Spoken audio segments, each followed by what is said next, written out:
Bentrovati telespettatori di 7 Gold, canale 15 del digitale terrestre. Una nuova puntata di Penalty, come al solito ogni mercoledì alle 13, ma siamo in replica anche alle ore 21 sul canale 19 di TVM Palermo. Ospite della puntata odierna, un dirigente, un allenatore, un direttore sportivo, grande intenditore del calcio giovanile, perché secondo me è uno dei più importanti talent scout del calcio italiano. Con noi Mario Marino. Ciao Mario, ben trovato. Ciao, grazie a te. E grazie per aver accettato il nostro invito, perché sappiamo che sei un po' restio verso questi salotti calcistici televisivi. Ho accettato con piacere, purtroppo ho dovuto, ogni tanto mi chiedono, però ho preferito sempre restare così in silenzio e non... Da attento osservatore. Quello sì, sempre. Sempre, sempre. Allora, un campionato di Serie D certamente molto ingarbugliato, 3 squadre su tutte, Trapani, Siracusa e Vibonese Calcio, grande dispendio di energie economiche, con un progetto che forse, probabilmente, qualcuno dovrà rinunciare, quello della Lega Pro.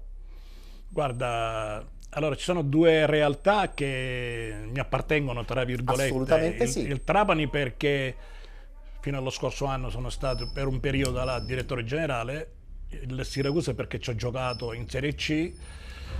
Alla Vibonese ci sono diversi amici, nonostante e il presidente Caffo è un giarrese, per cui... Assolutamente sì, un siciliano doc. Un siciliano doc di Santa Venerina, ma lui è di Giarre, quindi...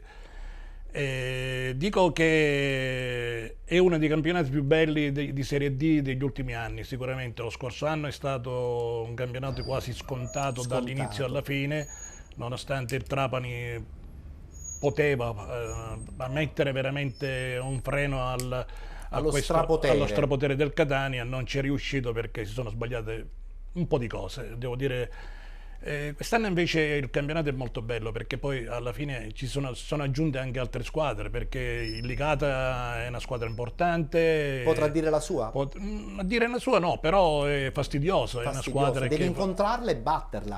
Il Sant'Agata è una sorpresa continua per la squadra che fanno, con i pochi soldi che spendono.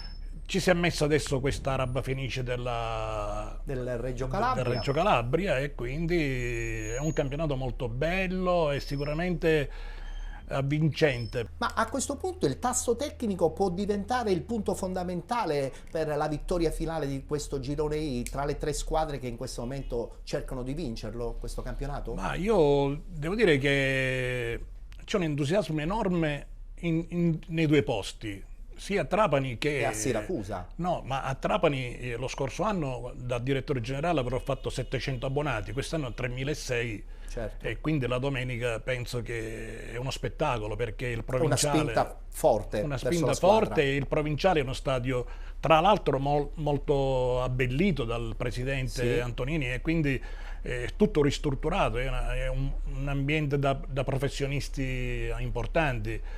E Siracusa uguale, Gaspare e i risultati dello scorso anno, trascinati anche da un buon mercato fatto da Salvo Castorina, e sicuramente per me è per dire ha l'attacco migliore del campionato, perché un Russotto, un Maggio, un Arcidiacono, un Faella, un Alma non ce l'ha nessuno, o meglio il Trapani con Cocco, che ad oggi mi delude un po', però i vari Gagliardi, tutto sommato anche il Trapani ha un ottimo attacco oggi, rinforzato anche da Rizzo.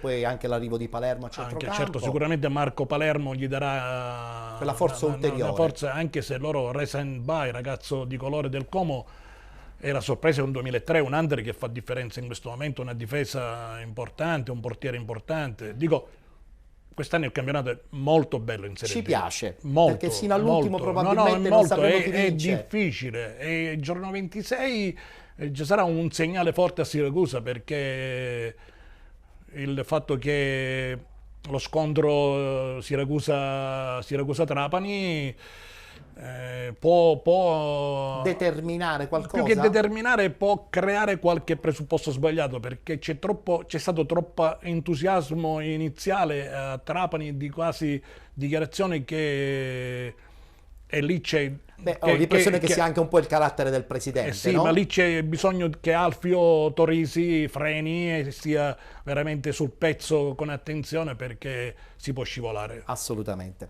Partiamo dunque adesso con i risultati e anche la classifica sulle partite che si sono disputate domenica.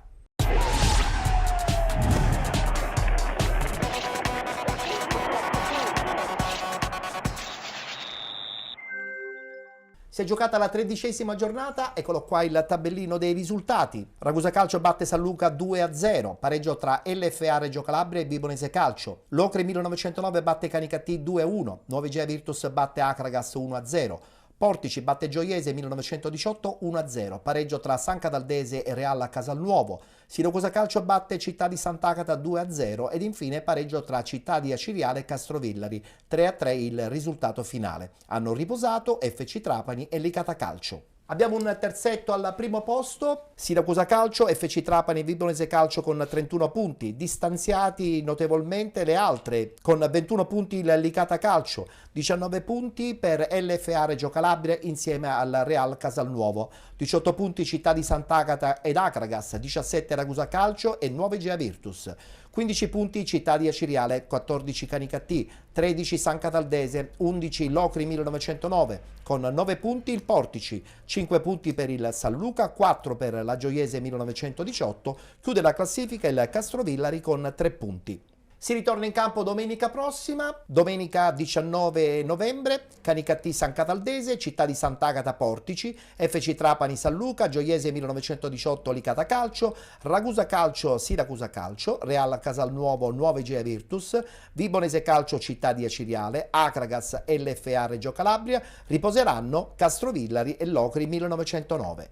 Partiamo subito con questa vittoria fondamentale per il Ragusa, 2-0 in un campo difficile come quello del San Luca, un 2-0 che tranquillizza un po' tutto l'entourage ragusano. Ma sicuramente Giovanni Gnoffo e Alfredo Finocchiaro, chi lavora con il Ragusa, hanno fatto un organico discreto per queste categorie, poi la mano del tecnico si vede. Tra l'altro mi fa piacere perché ci sono molti ragazzi che sono cresciuti nel calcio Catania, quindi ogni volta che... Ti fa piacere doppiamente. Anche se devo dire che una cosa è giocare a Locri, una cosa è giocare a San Luca. Chiaro. Quindi hanno giocato in un campo neutro, perché ho letto che il San Luca mi È pare un che po' abbia messo male.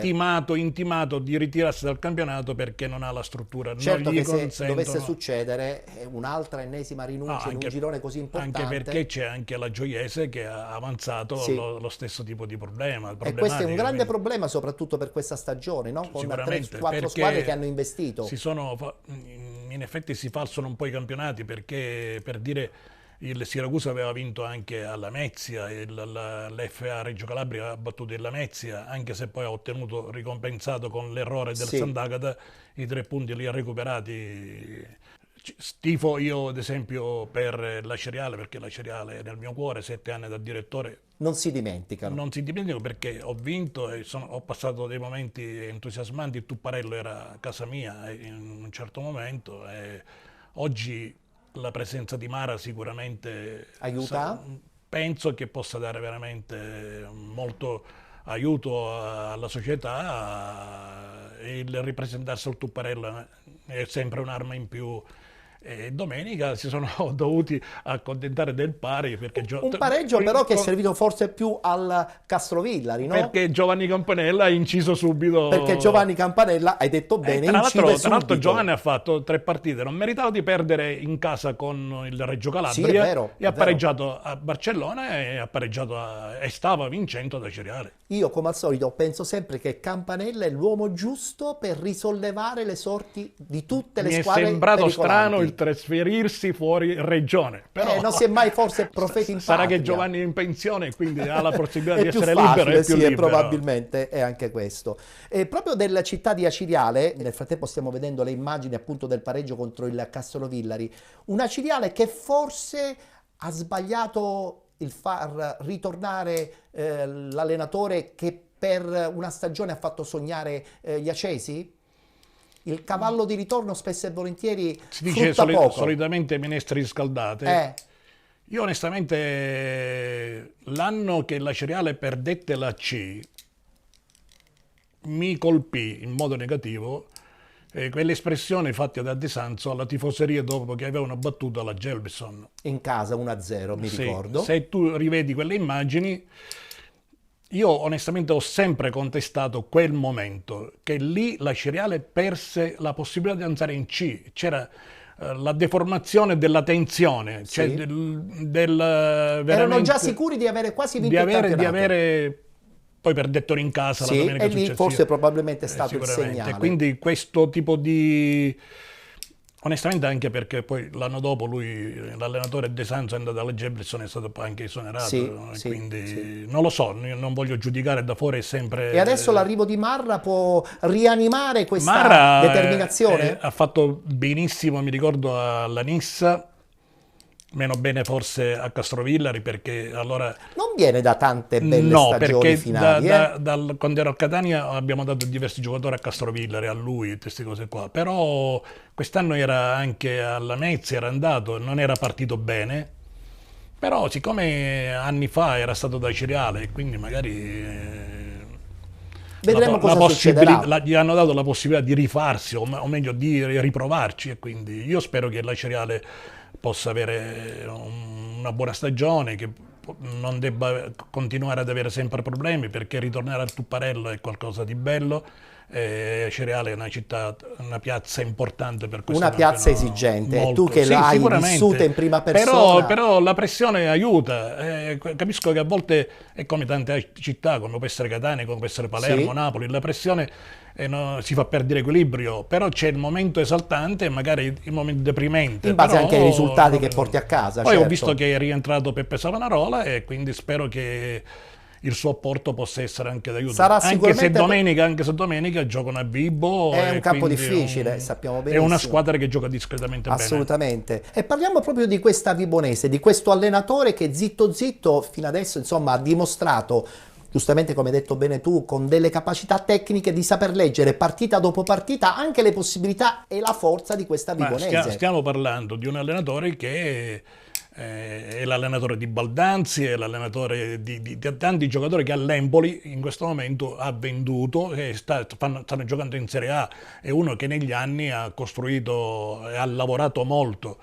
Rispetto a Trapani e rispetto a Siracusa, Vibo è una piazza meno pressante, meno invadente. Quindi la serenità lo sta aiutando. Sì, perché lì tra l'altro c'è anche il vice allenatore che è il professor Salvo Periti, che è uno che da tanti anni dalla Serie C alla Serie D è stato lì, e quindi è il termometro migliore tra la società e la squadra. Il pareggio contro il Reggio Calabria comunque secondo me ci può anche pure stare, non pregiudica probabilmente il percorso di entrambe. No, hanno rischiato anche perché la regina, l'Araba Fenice come la chiamo io, ha fatto una buona partita, ha avuto anche delle buone occasioni, un gol annullato, però alla fine Ciotti ha avuto la palla per vincere, perché la Vibonese si è presentato 3 contro il portiere e non sono riusciti a segnare, però è un derby, era un derby certo, molto sempre. sentito. E in Calabria è molto sentito. Parliamo adesso del Canicattì di Pidatella, cade contro il Locri, però era addirittura andato in vantaggio 1-0. Sì. Un Canicattì che un po', secondo me, disegna anche la personalità di questo allenatore.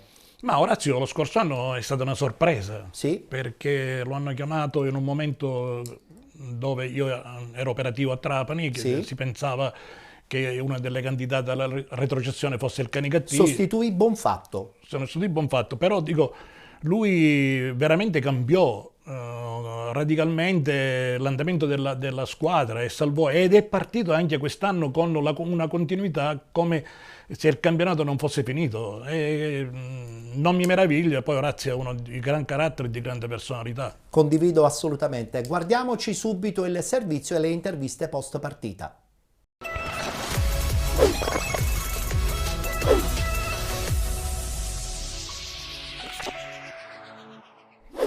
Vivacissima casacca arancione, il Canicattì sembra avere più uomini in campo quando, dopo 3 giri di lancetta, si porta in vantaggio e comincia a sfrondare le opposizioni locali. Supera spesso la tre quarti e Pidatella si difende con 5 pedine, lascia Sidibe e Catania offensivi e prova a schiacciare il Locri dopo lo svarione difensivo. In questa occasione proprio a Sidibe rimane la corsia libera per piazzare la sfera ed è il terzo minuto di gioco. Il primo sussulto amaranto e poi all'8º, quando il tap-in di Marsico in aria sfuma di un istante. Senza Pasqualini e De Leonardis, con Catalano e Guattarà in panchina, Panarello accosta forze fresche allo scacchiere, Comito e Di Venosa esterni bassi, Cuzzille e Pappalardo alti. Sulla successiva fuga pericolosa, Lanziani gioca d'anticipo, rimanda i suoi, ma il gioco è spezzettato e nervoso, incapace di offrire spunti fino alla palla inattiva del 22esimo. Per il Locri, Bova disegna la parabola per lo scatto di Greco, ma a scuffia si copre bene. Un minuto più tardi Catania risponde pungendo la sfera con una palombella che supera la traversa. Eccellente la terna emiliana designata al Macri, espressione di efficace gestione di una gara mai cattiva, ma dal coefficiente difficile in ordine alla classifica. Al 36esimo è tempo di un nuovo equilibrio del risultato, garantito da Marsico che aspetta e trova il suggerimento corto di Cuzzilla. L'azione è un lavoro che Bova porta sul fondo difendendo caparbiamente la sfera. Una nuova triangolazione, poi tentativo di spostare a proprio vantaggio il baricentro del gioco, la esegue il Locri subito dopo il pari, con Pappalardo a cercare il secondo palo. Il contropiede veloce dei siciliani è un guizzo che Sidibe rifinisce sulla sinistra, impegnando Lanziani. Le due compagini si confrontano, ma a ritmi diversi poi durante il primo quarto d'ora della ripresa. Morrone, Marsico, Pappalardo sono protagonisti di una cavalcata sterile all'11esimo. La risposta del Canicattì arriva con la spizzata di Sidibe che impatta però sulla difesa e al 14esimo torna Marsico, raccoglie e devia di testa il cross del propositivo Di Venosa. Al 18esimo Marsico fa da testa a scuffia e a 2 passi da lui inzucca una palla tagliente. Il portiere marchigiano praticamente smanaccia prontamente. 6 minuti dopo il confronto è ad 11 metri di distanza e Marsico trasforma il penalty concesso per fallo su Di Venosa. Il 2-1 non intimorisce i ragazzi di Pidatella, infatti il tecnico confermerà inarrendevoli i suoi ragazzi, così da vantare una squadra viva che esprime sempre la gara che ha intenzione di fare. Infatti da calcio d'angolo Raimondi raccoglie sul secondo palo e rifila a Lanziani un doppio tentativo di valico.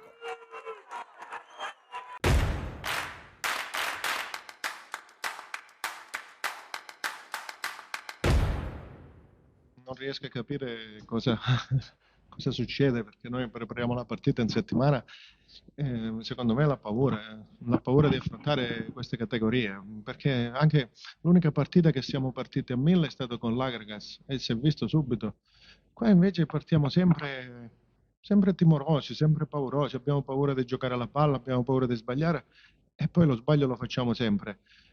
Però meno male che poi la squadra si è ripresa, è venuta fuori, oggi ha dimostrato anche una cosa positiva secondo me, di avere carattere, perché è la prima volta che recuperiamo dopo essere andati in svantaggio. Però come ho detto ai ragazzi nello spogliatoio, purtroppo se noi guardiamo tutte le partite, i gol ce li siamo fatti sempre noi, nessuno quasi mai ci ha segnato, i gol li facciamo noi, glieli regaliamo noi. Io non so perché, non riesco a capirlo, oppure lavoriamo tanto durante la settimana per evitare questi episodi, però puntualmente si ripetono.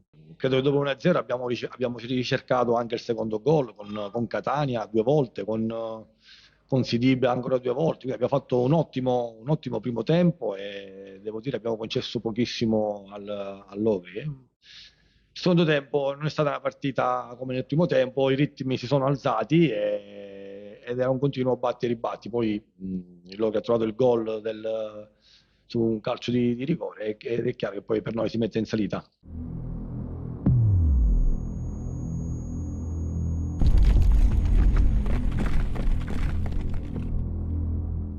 Vittoria 1-0 della nuova Igea Virtus contro l'Akragas, con qualche polemica a strascico. Che ne pensi? Sì, ho visto le immagini.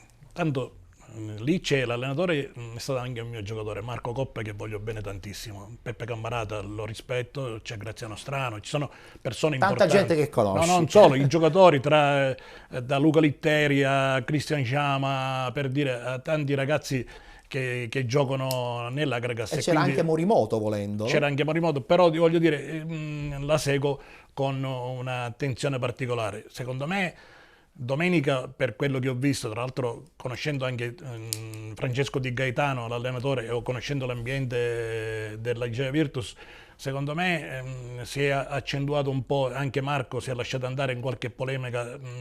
L'errore secondo me lo fa il suo giocatore. Sì, lo fa Cipolla. Non so chi fosse, Sì. però lì lui butta la palla, perché si era fermato anche il giocatore dell'Igea Virtus. Poi si possono discutere le cose, dispiace prendere un gol del genere, però secondo me l'errore sta proprio nel suo giocatore, perché l'Igea si era fermata, nel senso anche il giocatore Non aveva pressato più. no, poteva buttare la palla fuori, invece lui l'ha rilanciata e quindi l'altro si era rialzato e quindi Chiaro. poi L'episodio ha poi creato il determina risultato finale. Esatto, condizione.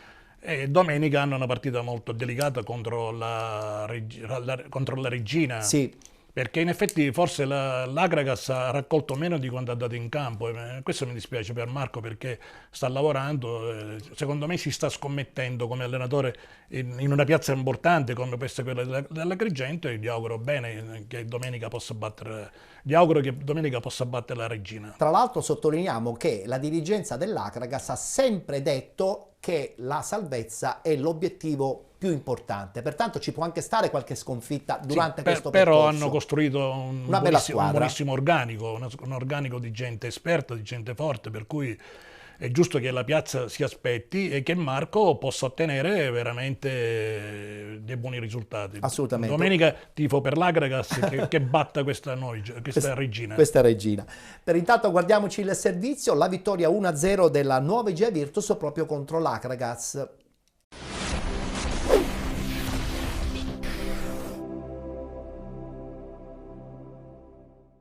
I giallorossi, grazie alla rete del classe 98, tornano alla vittoria dopo 3 giornate e lo fanno contro il più quotato avversario bianco-azzurro. Dopo la gara di Coppa dello scorso 27 agosto ad Agrigento, andata in quel caso ad appannaggio del Gigante, questa volta sono i barcellonesi a festeggiare per un successo che permette alla squadra di Francesco Di Gaetano di portarsi in classifica a quota 17 punti. Una sfida che l'Igea Virtus potrebbe sbloccare dopo 7 minuti, quando Biondo lancia in velocità Isgro, che però, dopo aver scartato anche Sorrentino fuori dalla propria area di rigore, non riesce a trovare il guizzo vincente, con l'azione che poi viene risolta dalla difesa avversaria. Lo stesso Isgro ci prova al minuto 26, Sorrentino questa volta in porta e respinge. L'Akragas non sta comunque a guardare, risponde 10 minuti più tardi con Di Mauro, il cui sinistro chiama Staropoli agli straordinari.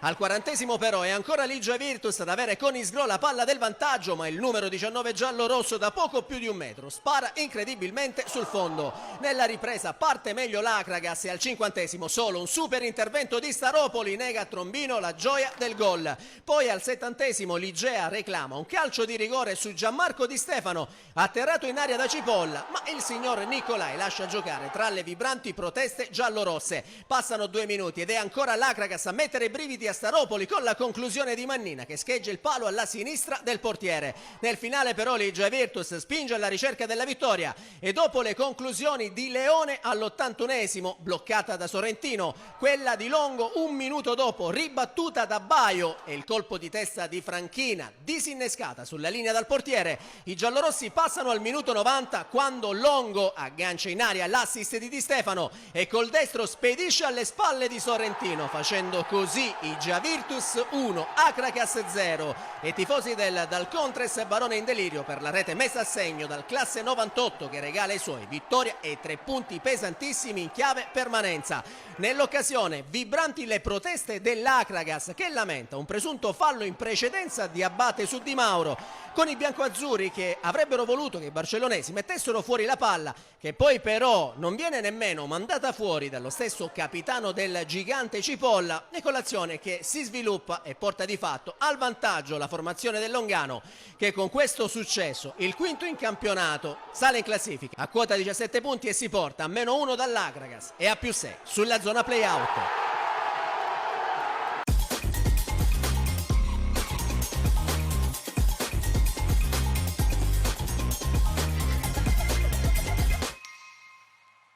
Possono già partire le immagini di Portici Gioiese 1918, perché proprio su questa partita incombe, può darsi, un possibile ritiro della Gioiese. Lo abbiamo già accennato. Chiaramente tutto questo nasce perché si parte con un progetto, finiscono i fondi e allora a quel punto bisogna per forza ritirarsi? Ma io non so, certe dinamiche non si capiscono, non si riesce.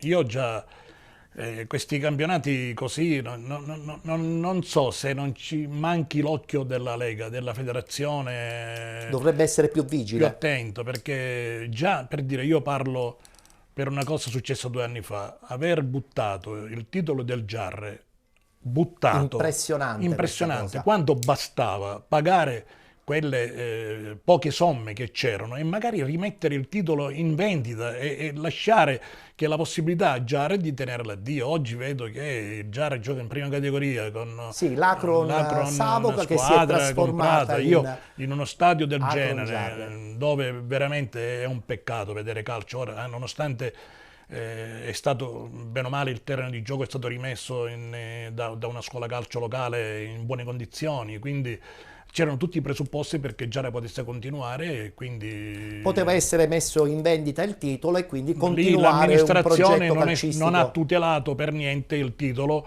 e quindi dando la possibilità a Mancini di giocare su quel titolo là. Parliamo invece di questa San Cataldese che pareggia in casa contro il Real Casalnuovo, ex fragolese, con l'idea, soprattutto da parte dei campani, di cercare di sgranocchiare una buona posizione nei playoff. Come vedi questa possibilità? Ma dando a questa squadra ci sono Reginaldo e Sarno, che sono stati con me a Catania. Sì. Reginaldo è una persona meravigliosa, è uno dei giocatori più... quarantenne quasi. Sì, ma come persona, a prescindere dal giocatore che ha fatto una storia... Reginaldo è una persona stupenda, come Sarno, che lo scorso anno era a Catania, ora gioca lì. E quindi penso che stiano per costruire qualcosa magari di futuristico. Anche io ho questa sensazione, di avere una si squadra, percepisce. Sì, di fare una squadra forte per il futuro sicuramente. Guardiamoci il servizio con le relative interviste post partita. Pareggio tra San Cataldese e Real Casalnuovo.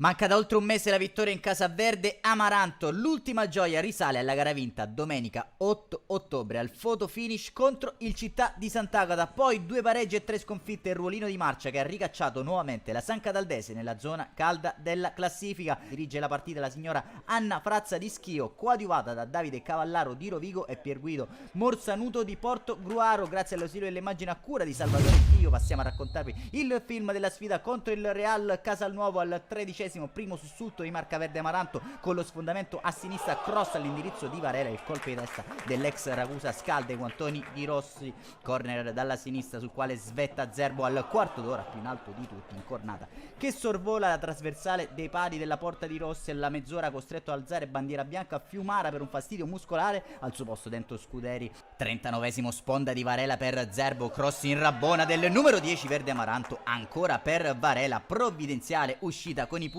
da parte di Rossi. Prima frazione di gioco che va in archivio sul duplice fischio della signora Frazza di Schio. San Cataldese che si è fatta preferire fin qui, non riuscendo però a valicare il muro eretto da mister Esposito. Inizia con un cambio per parte la ripresa dentro Papotto per Siino, tra le fila Verde Amaranto dentro Ruggero per la compagine Campana, che dopo 3 dal rientro in campo e le formazioni fa percorrere il primo brivido lungo la schiena di Dolenti con Carnevale, il cui destro sibila vicino al pari. Campani ancora vicini al vantaggio con l'incursione a sinistra che pesca Reginaldo tutto solo a pochi passi alla porta, clamorosa rete divorata. L'ex Parma e Siena al 57esimo si fanno rivedere in avanti. Verde Amaranto sulla sventagliata da destra, rinvio incerto di Rossi, Varela fa da sponda per Brumat che da buona posizione si virgola sul fondo. Al 65esimo termina la partita di Deiana, inizia quella di Liga al 70esimo, doppio triangolo tra Correnti e Zerbo, con quest'ultimo che manda a rete Varela, tutto fermo in posizione di offside del numero 9 ammonito per proteste del tecnico Verde Amaranto a Curzio Sclafani. Gol annullati da un lato e dall'altro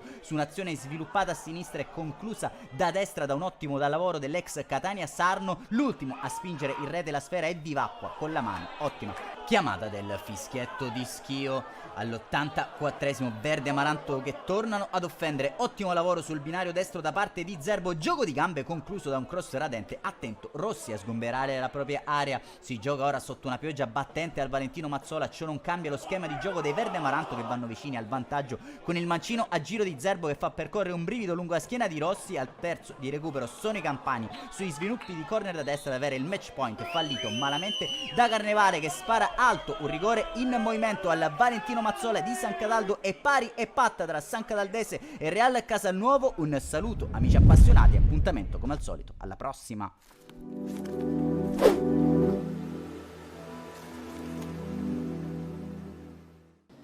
Ci abbiamo provato, di contro avevamo una squadra importante, una grande squadra secondo me, una delle migliori del campionato, lo sta dimostrando, viene da 3 vittorie consecutive importanti. Non era facile, però i ragazzi hanno dato tutto, non posso rimproverare niente. È normale che bisogna fare, dobbiamo fare ancora di più per vincere le partite, però ci abbiamo provato. Come hai detto bene tu, nel primo tempo abbiamo avuto 3 occasioni limpidissime, 2 salvataggi sul corner ribattuto con tiro in porta Correnti, una gran parata che ha fatto il portiere su un colpo di testa di Varela. Ripeto, di contro c'era una squadra ben messa in campo che gioca bene con individualità importanti di categoria superiore e quindi queste partite rischi poi anche di perdere perché nel secondo tempo loro hanno avuto un'occasione appunto con Reginaldo importante. Secondo me c'è una situazione molto dubbiosa sul gol annullato a Varela e potevamo passare in vantaggio. Ripeto, abbiamo provato, abbiamo cambiato anche situazioni di gioco, ci siamo messi con i 2 trequartisti e una punta sotto, ho messo Liga, ho cercato di spingere di più, consapevole che potevi anche rischiare qualche ripartenza. Ci abbiamo provato, ripeto, non possiamo rimproverarci niente, ma dobbiamo lavorare ancora di più perché quella è la strada. Primo tempo ha fatto meglio la San Cataldese. Secondo tempo siamo venuti fuori noi, con i cambi siamo riusciti un po' ad entrare nella loro metà campo, ad avere più possesso palle e a creare occasioni per portarci in vantaggio. Tutto sommato sono soddisfatto perché questa è la prima partita che non subiamo gol e in più ci prendiamo un pareggio fuori casa su un campo molto difficile. E arriviamo a parlare di questo Siracusa Calcio, 2-0 netto, veloce contro il Città di Sant'Agata, spinto da un pubblico che assapora comunque l'idea di ritornare in Lega Pro. Quale potrebbe essere a questo punto l'unica nota negativa affinché questa squadra poi possa anche non vincerlo questo campionato? Non so, perché c'è una poca attenzione al valore di Gaspare Cacciola. Perché Gaspare questi campionati li fa da un po' di tempo. L'umiltà a volte viene scambiata per incapacità. E Siracusa invece lui ha trovato, ma lo aveva fatto prima al Noto, aveva fatto un gran campionato al Noto, poi lo ha fatto a Giarre, lo ha fatto in tanti altri posti. Siracusa ha una potenzialità incredibile perché l'organico, tra l'altro, parlo anche, oltre dal fatto che tu dici dell'aspetto locale, che in questo momento ha voglia di tornare nei campionati che gli competono, che i campionati professionistici, ha una rosa che c'è molta gente che è infortunata e parcheggiata perché i titolari difensivi, che mi pare che sia Marchici e l'altro della Lucchese, sono infortunati, ma hanno in questo momento dei sostituti importanti. Domenica ha fatto l'esordio un ragazzino che è cresciuto con me a Catania, Gabriele Scaletta, 2004. E c'è il piacere, in banchina c'è Nardo 2005 del Catania, c'è Limonelli che è cresciuto a Catania, è un giocatore che ha fatto a Ciriale già Serie D, oggi è un giocatore importante nonostante ancora è un 2003, Sì. ma sono tante componenti. Tra l'altro, ripeto, ha l'attacco migliore, penso, di tutta la Serie D totale, di tutti i gironi, perché, ripeto, Russotto non sta giocando, Andrea. È infortunato. Maggio è un attaccante che i gol li fa. Soprattutto in questa categoria. Domenica ho visto gli highlights.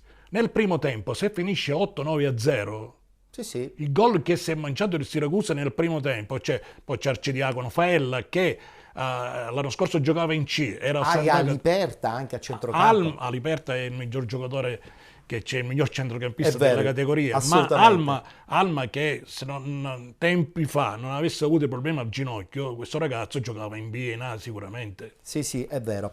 Guardiamoci il servizio sulla bella vittoria 2-0 contro il Città di Sant'Agata.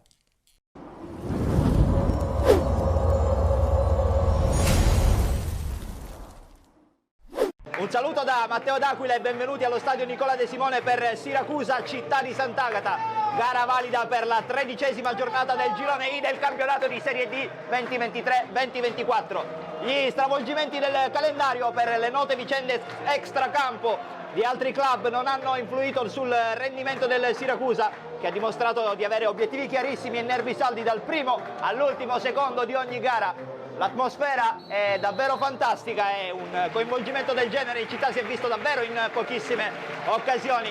Merito di un gruppo, quello guidato da Gaspare Cacciola, pressoché perfetto. Partiti, inizia Siracusa, Città di Sant'Agata. C'è Arcidiacono che batte subito corto per Aliperta, il cross con il mancino sul secondo palo, non colpisce bene Maggio, poi c'è Bacca al volo di destro ed è la prima occasionissima per il Siracusa. Batte immediatamente Aliperta, il cross per Alma, ci prova Alma, lancio per Arcidiacono, il controllo questa volta è delizioso, prova a rientrare sul destro, Arcidiacono salta secco l'avversario, può scaricare Alma, controllo, c'è Bacca con il destro, la deviazione, la parata di Iovino, recupera immediatamente il pallone il Siracusa, c'è Bacca che può andare centralmente, Maggio è tutto solo! Incredibile l'occasione per il Siracusa. Aliperta va sul sinistro, il pallone è buono sul secondo palo, lo stacco di Bacca! Il lungo lancio per Alma, il controllo è delizioso, Alma poi la trivela, c'è Maggio che non riesce a colpire il pallone, c'è Arcidiacono che punta l'avversario, lo salta secco, Arcidiacono salta il diretto avversario, il cross sul secondo palo, Mimmo, Alma! Letale, ancora lui, Alma letale, Giuliano Alma va in doppia cifra e la sblocca all'inizio della ripresa il Siracusa, il cross basso, Maggio la sfonda, Arcidiacono! Piccio, Arcidiacono è il primo gol con la maglia del Siracusa al Nicola De Simone per il numero 7, Piccio, Arcidiacono. Fischia l'arbitro, parte Faella, il destro, supera la barriera, il lungo lancio di Zampa per Favetta che può puntare un avversario, salta secco Falla, Zampa, poi Favetta, il tunnel, Favetta, la giocata clamorosa, il sinistro, però non è perfetto, l'arbitro dice che può bastare così. Cala il sipario sul Nicola De Simone, il Siracusa fa 11 e vola in testa alla classifica del campionato di Serie D, 2-0 al Città di Sant'Agata, le firme ancora una volta di Giuliano Alma e poi il primo gol al De Simone di Viccio Arcidiacono, Siracusa 2, Città di Sant'Agata 0. Abbiamo dunque concluso il quadro per quanto riguarda questo campionato di Serie D. L'ultima battuta però, Mario, insomma la faccio con te proprio in riferimento a quella che potenzialmente potrebbe essere la squadra che vince questa stagione, questo ingarbugliato girone I che all'inizio sembrava quasi insomma appannaggio fisso soprattutto del Trapani in base anche alla campagna acquisti. Poi la conferma con grande merito del Siracusa, l'arrivo della Vibonese e poi queste due realtà che sono Licata e Real Casalnuovo che potrebbero essere delle mine vaganti, soprattutto negli scontri diretti. Il campionato è difficilissimo perché anche domenica Siracusa non è partita scontata. Assolutamente, Assolutamente. Ci mancherebbe. Come per dire la Vibonese gioca con la Ciriale, ma non è partita scontata perché la Ciriale deve riprendersi. La stessa cosa vale Non vale forse per il Trapani che gioca con lo San Luca, mi pare che Sì, giochi, partita giochi in abbordabilissima. Sì, con Però il San Luca in casa. la domenica successiva c'è già il primo campanello in Siracusa-Trapani. Io sono diviso tra le due. Andrei a vedere però la partita. Ho un debito con Alfio Torisi, ho un debito pubblico, lo dico, perché lui mi ha sponsorizzato quando sono andato a Trapani ed io onestamente potevo dare qualcosa in più a lui. E quindi... E poi Trapani mi ha lasciato un ricordo perché molta gente mi ha apprezzato, ho lavorato tantissimo a prescindere dal ruolo dove io ho sbagliato, ad accettare il ruolo solamente dovevo fare piazza pulita e lavorare con... Attenzione, dichiarazione forte quella che stai dicendo. No, così, deve fare piazza pulita sì. nel senso che mi è stato posto all'inizio l'alternativa di andare a Trapani e io ho detto guarda io non sono abituato, però ho accettato e ho rispettato il ruolo, non mi sono intromesso di fattori tecnici, di cose lo possono dire Qualche tutti. episodio poi ha fatto scattare... No, qualche episodio dovuto anche alla mancanza di esperienza del presidente, che era funambolico, non riuscivo a frenarlo in certe cose e in certe situazioni una non conoscenza del calcio, per cui va bene lo stesso, mi sono dimesso io, Sì, rinunciando a diversi soldi, certo. non è che io sono un benestante, io ho rinunciato, Vivi di questo, giustamente, vivo di il tuo questo, lavoro. ho rinunciato perché non mi andava, non accettavo il nuovo allenatore che si era preso, perché secondo me si faceva tutt'altro che il calcio e quindi certe situazioni locali interne alla squadra non mi sono piaciute, nonostante io non avessi neanche appartenenza alle cose, però va bene così, me ne sono andato io. Però ho lasciato un buon ricordo perché la stima e il rispetto che ho dalle persone di Trapani esiste tutt'oggi. E questa è una gran bella è una soddisfazione. bellissima soddisfazione. Assolutamente. Vedremo adesso cosa succederà nelle prossime partite. Certamente saremo tutti lì pronti a goderci questo derby tutto siciliano, praticamente tra Trapani e Siracusa, in questo scontro diretto che si giocherà a Siracusa. Adesso ci fermiamo, c'è lo spazio pubblicitario, tra poco rientreremo in studio e parleremo del campionato di eccellenza.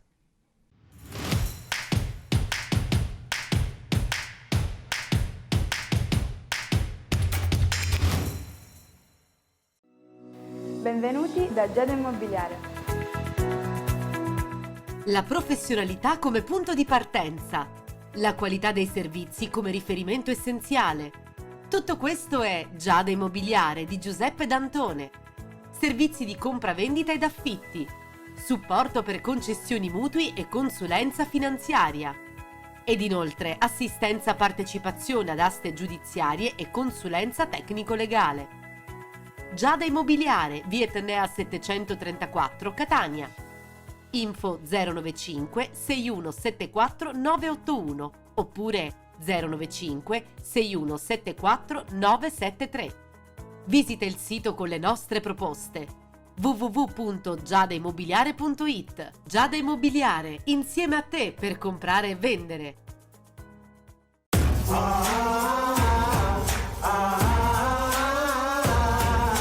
L'organizzazione di un evento è importante. Affidalo a dei professionisti seri. Licitra Service, agenzia leader nel settore dei servizi hostess, steward, accoglienza, hospitality e security. Licitra Service, pluriennale esperienza nei grandi eventi come concerti, stadi, congressi e fiere. Per informazioni e preventivi chiama Licitra Service. Telefono 349 68 96 249.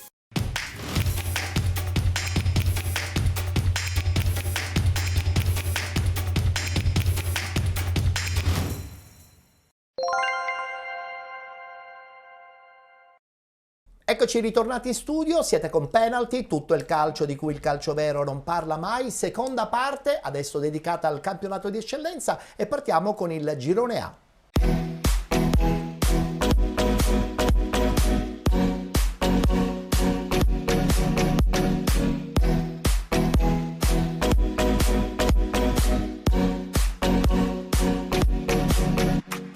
10ª giornata di andata, subito il tabellino dei risultati di domenica. Accademia Trapani, Athletic Club Palermo 0-0, Casteldaccia, Oratorio San Ciro e San Giorgio 1-1, Profavara batte Mazzara 1-0, Unitas Sciacca Aspra 1-1, pareggio tra Don Carlo Misilmeri e Fulgatore 2-2 il risultato finale, Super Giovane Castelbuono batte Geraci 3-0, Mazzara 46 batte Folgore Castelvetrano 1-0 ed infine Nis FC batte Castellammare 2-1.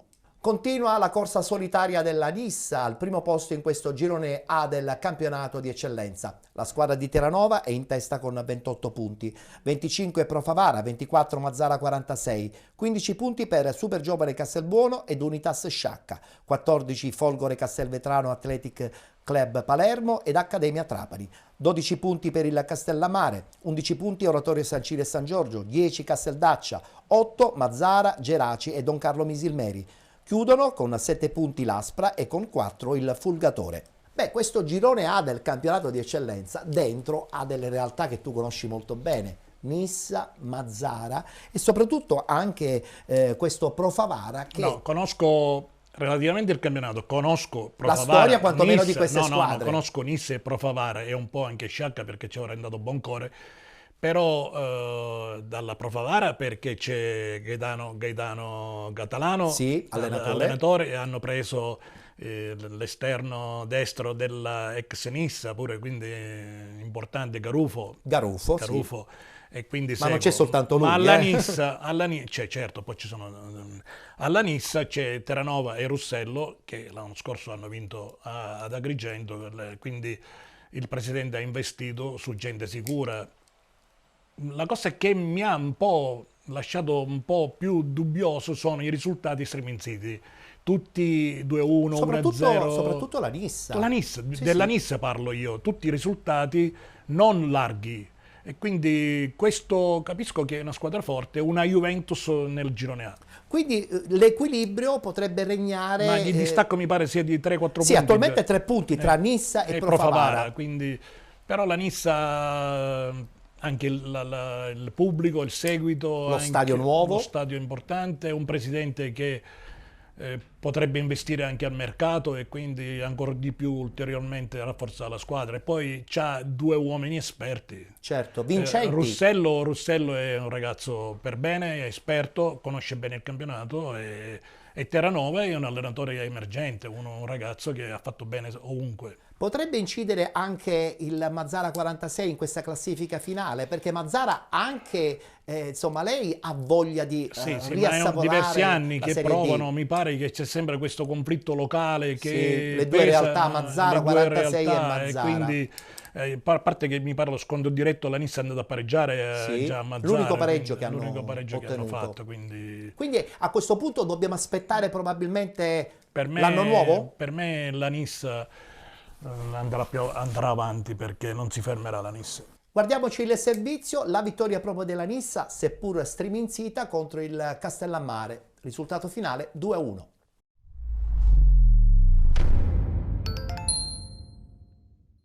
8 vittorie e un pareggio valgono dopo 9 turni la vetta della classifica. La Nissa sa di non potersi adagiare sugli allori, esiguo fin qui il vantaggio di 3 punti sul Profavara, battuto a domicilio alla 4ª giornata ma con molta probabilità antagonista fino al termine del girone A d'eccellenza. Allo stadio Marco Tomaselli, ex Pian del Lago, la Nissa riceve il Castellammare Calcio non in classifica, proprio a metà tra l'inferno della bassa classifica e 2 punti di svantaggio dalla zona playoff. Terna arbitrale tutta palermitana con Giovanni Marco Arena, fischietto del match coadiuvato da Angelo Smiraglia e Gianmarco Valenti. Atmosfera sempre molto calda quando gioca la Nissa. Passiamo a raccontarvi del film di questa sfida grazie alle immagini che ci giungono da Massimo Lo Giudice. Dopo 2 di gioco, occasione nissena, rimessa laterale di Privitera per Barrera che colpisce bene, ma la palla va fuori al 7º. Palla che dal fondo viene messa dietro, arriva Privitera che leva la sicura al destro, centra l'incrocio dei pali, esplode il Marco Tomaselli, giù il cappello per Santo Privitera.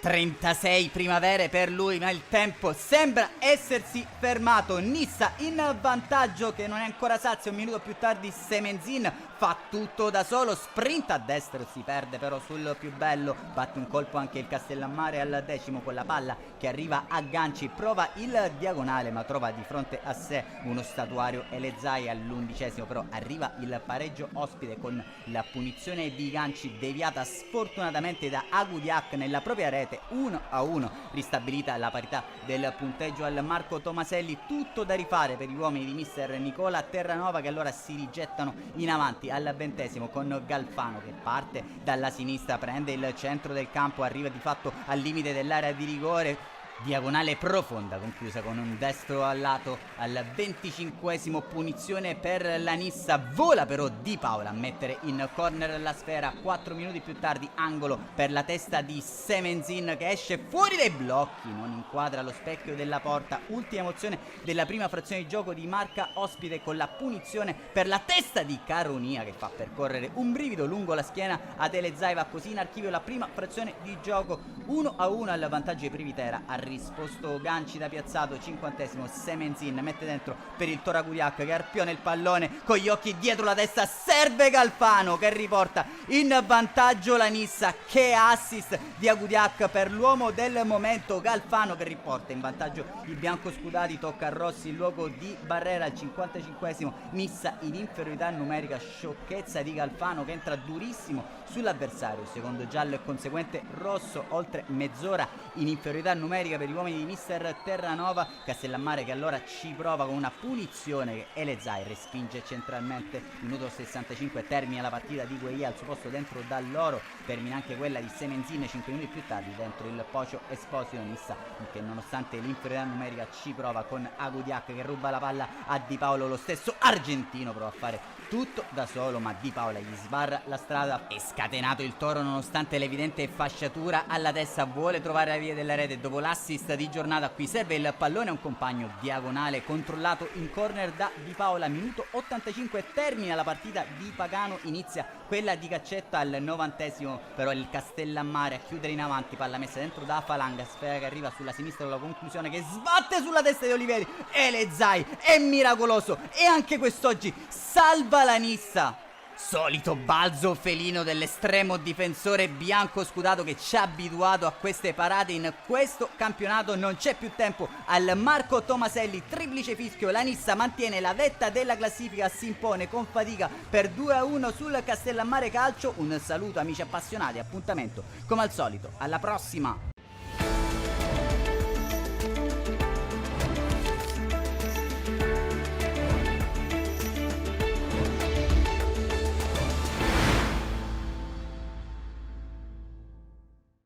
Abbiamo parlato poc'anzi di Mazzara e Mazzara 46, due realtà che effettivamente in un campionato unico non hanno senso di esistere. Io credo che mettere insieme due società dello stesso centro è fondamentale per cercare di ottenere dei risultati. Cosa spinge? Sono le anomalie che facciamo noi, delle due realtà di Mazzara. L'unica cosa che mi fa piacere ogni tanto li segue, perché la mazzarese, perché c'è Elam Raoui Sami, che ho avuto giocatore io a Giarre, era al Brescia con Amsic, che erano i due ragazzi più importanti che aveva il Brescia, perché lui è 87 come Amsic, gli allievi del Brescia erano due fenomeni. Praticamente hai sparpagliato buona parte dei tuoi ragazzi. No, questo era un ragazzo che abbiamo preso dal Brescia, perché io quando ero a Brescia con lo Monaco, e quindi questi ragazzi Amsic che erano Elam Raoui Sami era negli allievi nazionali, giocavano assieme. Poi Elam Raoui l'ho portato io a Giarre in Serie D con Madonia, con tanti altri, Sabo Amico, l'ha fatto poi portato da Adrano. Bello quel Giarre, Sì, molto forte. Molto forte, molto forte. Adesso voltiamo pagina perché è il momento di parlare del girone B.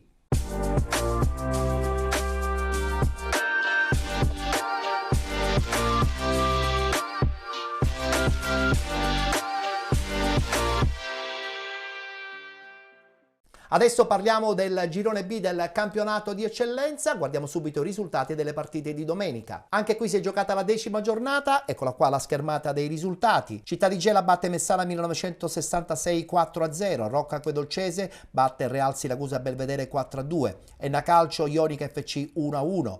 Paternò Calcio batte Imesi Atletico Catania 94 5-1, Milazzo batte Mister Bianco 2011 2-0, vittoria della Leonzio 2-1 contro la Leonfortese, pareggio tra Mazzarone Calcio e Santa Croce 2-2 ed infine Modica Calcio batte Nebros 2-1. Modica Calcio che ritorna solitaria in vetta, al primo posto con 22 punti, con 21 il Paternò, con 20 Lenna Calcio, 18 per Città di Gela, 15 punti Milazzo, 14 punti Nebros, Leonzio 1909, Real Siracusa e Belvedere, 12 punti Mazzarone Calcio e Santa Croce, 11 Ionica FC e Mister Bianco 2011, con 9 punti Leonfortese, Imesi Atletico Catania 94 e Rocca Acquedolcese. Chiude il Messana 1966 con 6 punti.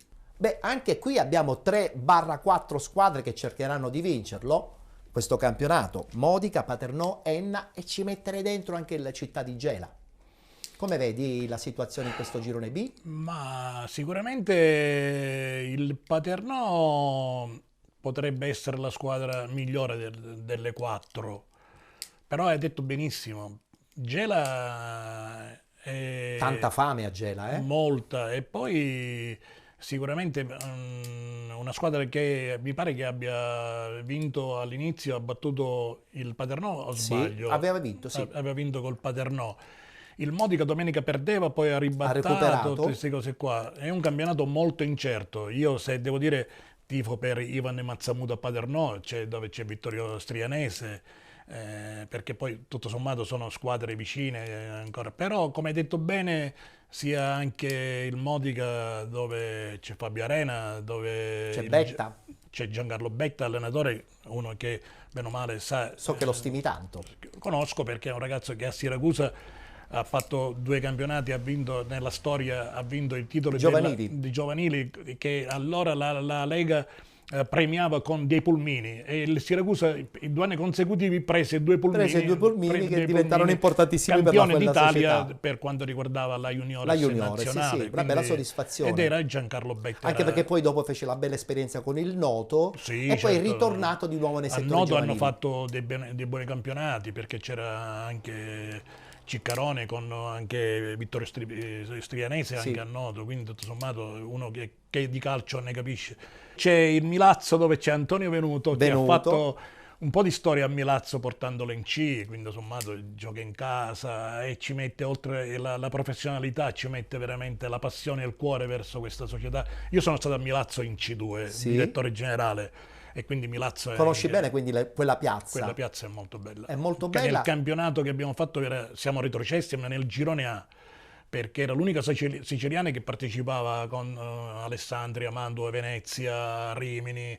Il campionato meraviglioso. Una delle esperienze più belle che ho fatto da direttore è stata quella di quell'anno col Milazzo, che era l'unica siciliana messa nel girone A, perché andavamo in aereo e quindi non avevamo le trasferte e queste cose qua. Un Milazzo che è un po' attardato però in classifica. Sì, però non dico, parlavo di Antonio, di Mister Venuto, di Mister Venuto. Perché lui sente questa realtà, la sente sua. È molto vicino al territorio. Oltre all'esperienza da tecnico ci mette anche cuore. Certo.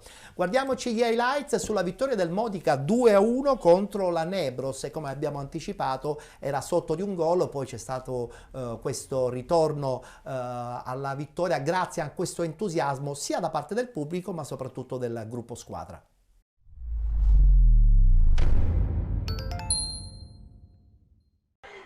Ex Cinere Resurgo, dalle ceneri risorgo, è un antico motto latino che era associato ad un animale mitologico come la fenice, la quale riusciva a morire e risorgere dalle proprie stesse ceneri. Così il Modica Calcio è riuscito, novella fenice, a risorgere dalle ceneri della sconfitta interna con il Santa Croce e a ritornare più bello e forte che mai in testa alla classifica, piazzando un pesantissimo 3-0 sul campo del Vincenzo Presti, il campo del Gela, una delle dirette rivali per la promozione. Se fu la gloria ce lo dirà oggi questo incontro con la Nebros. Parte invece Ancione e calcio di rigore. È netto il calcio di rigore per la Nebros. Parte Daniele Ancione, ha segnato la Nebros con Ancione, e dunque Nebros 1, Modica 0. ancora Savasta, il pallone per Prezzabile, va Prezzabile, ha segnato il Modica, Alessandro Prezzabile. Il pallone arriva però a Savasta che la mette al centro. Drin ha segnato a Godirin. Impazzisce il Barone per il gol di Colavuole a Godirin. Eccola qua, il triplice fischio finale dell'arbitro. Il Modica batte 2-1 la Nebros.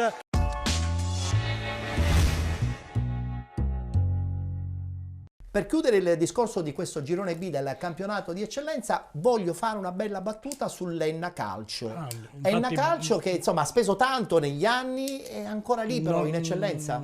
Io infatti me l'ho dimenticato dell'Enna perché l'esperienza dello scorso anno, dove loro hanno investito tantissimo, anche troppo direi, c'è stato un momento che erano avanti, poi hanno un pareggio in casa, non mi ricordo con chi, e loro ha pregiudicato la possibilità possibilità di restare in testa alla classifica. Era una bellissima squadra, perché tra l'altro conosco molti di quei giocatori lì.